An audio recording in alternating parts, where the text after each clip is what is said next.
Now, today I'm going to release a series of 4 videos that go over the 4 stages of alcohol use disorder. They're going to go over from the beginning, the origins of it, to the end, where it actually creates somebody's demise. It's important to go through these, to understand these, because it is a life-threatening disease and people need to take it seriously. Stage 1, right here. Today I really wanted to go over the different stages of alcohol use disorder, and there's really 4 main stages. And the first one really has to do with the experimental stage, stage 1. This is generally started in youth, in high school years to college years, mid-20s. The average alcoholic starts their career, their alcoholic career, if you want to call it that, between the ages of 13 and 20. In fact, they say the younger someone starts, as they start in 12, 13, 14-year range, under 15, there's a high probability that they're going to have issues with alcoholism later in life, unfortunately. Those are your formative years, and if you start that early, well, you're going to have problems long before you're even of age to drink, at least officially, unfortunately. And like so many stages, it comes from family culture, it comes from hereditary issues, maybe trauma, peer pressure, all types of things like this. Now, the origins could be varied, but a lot of it starts with peer pressure. Now, for whatever reason the kids start, this is the experimental stage. So they may try not just alcohol, but drugs. And you have to realize alcohol and drugs, they're all drugs. There's no difference between the two. Food is a drug too, by the way. And people who don't understand that, really anything you take into your body is going to be a drug. But specifically, alcohol and drugs are both addictive. They may try marijuana, fentanyl, coke. I mean, we know all these different kinds of drugs. High school, college age kids tend to be exposed to a lot of that. They're very susceptible because their friends are. They may be in circles of people who are, they're growing in different ways. And it's important to try different things. I mean, it's a natural process of growing up and to be influenced, because in that age group, it's so important to be part of the group and to fit in. This is not an era in your life where you want to stand out and be away from the crowd. For the most part, not always. But a large percentage of the population starts because it is a rite of passage to drink and to take drugs. It is a peer pressure. There's also a lot of people are socially awkward. They haven't developed themselves socially. And this is the origins. This is where it starts.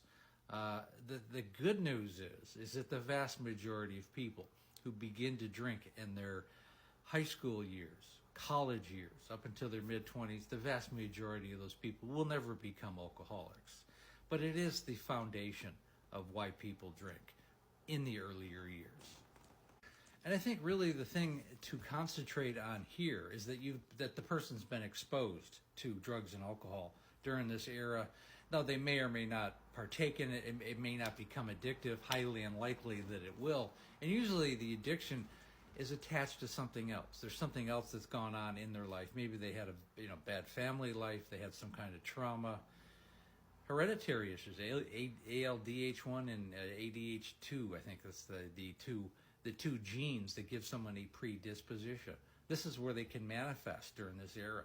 And then you can go on to level 2, which we'll talk about later, which really has to do when you've created a habit and a ritual, and it's exasperated because you're in your earlier years, you were exposed to all these different drugs and alcohol, and you took it to the next step.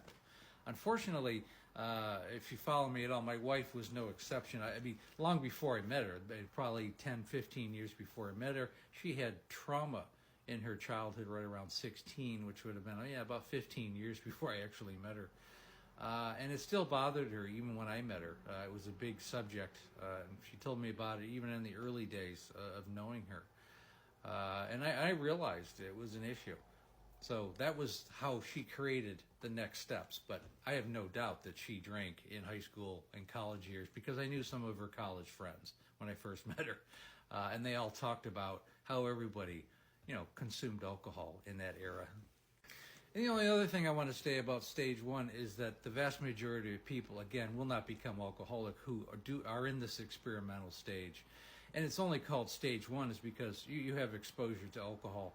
And it's by nowhere near has created any kind of mental illness. So there's like a 95, 98% chance that you're not going to go further down the road. And again, Thanks for listening. Please like, share, and comment.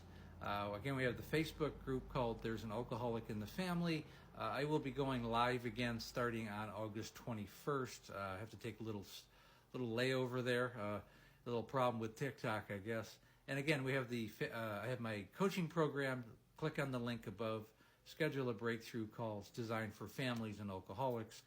The call takes about 45 minutes to an hour. I want to do a deep dive in what's going on with you and your family, and we'll see if the coaching program is a good fit for you.